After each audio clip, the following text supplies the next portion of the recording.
देखते हैं एक बड़ी खबर लखनऊ से। 2024 लोकसभा चुनाव के लिए बीजेपी की तैयारी तेज हो गई है। यूपी बीजेपी प्रदेश भर में मंडल और जिला स्तर पर बैठक कर रही है। आज नोएडा में पश्चिम क्षेत्र की बीजेपी की बड़ी बैठक है।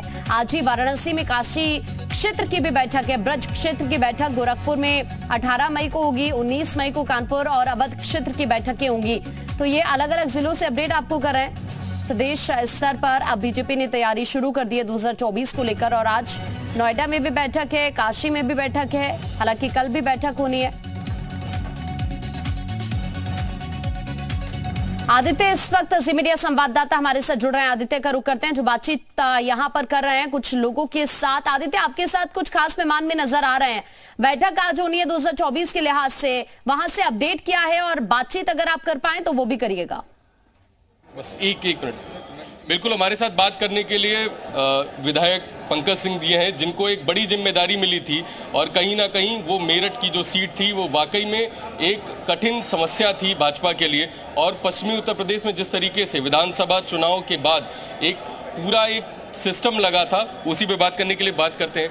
पश्चिमी उत्तर प्रदेश में एक बड़ी सफलता निकाय चुनाव में, कहीं ना कहीं लग रहा है बीजेपी ने पैर जमाना शुरू कर दिया है ना। बीजेपी के पैर तो पहले से ही जमे हुए हैं और जहाँ तक रही इन निकाय में विजय की बात, तो भारतीय जनता पार्टी पहले से ही, भारतीय जनता पार्टी के कार्यकर्ता रेडी थे, तैयार हैं। संगठन हमेशा किसी चुनौती के लिए तैयार रहता है।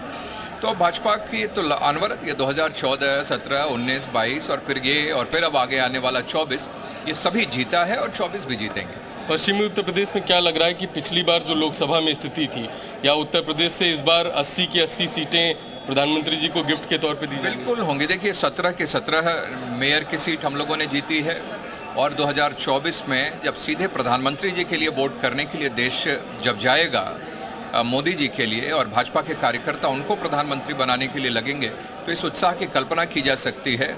तो वह भी 80 की 80 सीट भाजपा जीतेगी, इतना मैं पूरे विश्वास के साथ में कह सकता हूं। एक आखिरी सवाल है, अखिलेश यादव लगातार निकाय चुनाव पे सवाल उठा रहे हैं कि किस तरीके से एक बड़ा उनका आरोप है कि निकाय चुनाव में एक जबरदस्ती की गई। आपको क्या लगता है कि ये उनका रिएक्शन किस तरीके का है? देखिए, उनका रिएक्शन तो बौखलाहट वाला है। उनका रिएक्शन अपने जो अब समाजवादी पार्टी विश्वसनीयता खोती चली जा रही है, तो अपना चेहरा किसी प्रकार से बचाकर वह जनता के बीच में बचे रहें, सिर्फ इसलिए उनका बयान है।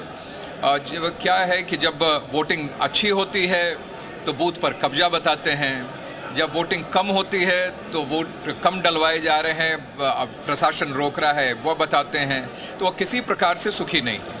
तो समाजवादी पार्टी समाप्त हो रही है, आने वाले समय में इतिहास के पन्नों में होगी। आपके सहयोगी कह रहे थे कि जिस तरीके से धार्मिक आधार पे वोट होते थे पश्चिमी उत्तर प्रदेश में, संजीव बालियान जी से हमारी बात हुई, वो कह रहे हैं कि शायद अब वो चीज़ वहाँ से हट गई है, लोग अपनी पसंद से वोट दे रहे हैं और कहीं ना कहीं भाजपा को चुन रहे हैं। अब बिल्कुल ठीक बात है। देखिए, अब लोगों ने समझा है, जो दूरी बनाने की कोशिश जाति वर्ग के आधार पर समाजवादी पार्टी, बहुजन समाज पार्टी, कांग्रेस ने हमेशा की थी, मैं समझता हूं कि अब धीरे धीरे लोगों ने प्रधानमंत्री जी के सबका विश्वास, सबका साथ, सबका विश्वास, प्रयास, विकास, ये जो प्रधानमंत्री जी ने कहा था, मैं समझता हूं कि अब धीरे धीरे लोग उस बात को संजीदगी से लेने लगे हैं और समझने लगे हैं कि अगर देश का हित कोई कर सकता है तो भाजपा एक समरसता का भाव बनाकर पूरे देश को आगे बढ़ा सकती है, तो सिर्फ और सिर्फ भाजपा और प्रधानमंत्री नरेंद्र मोदी जी।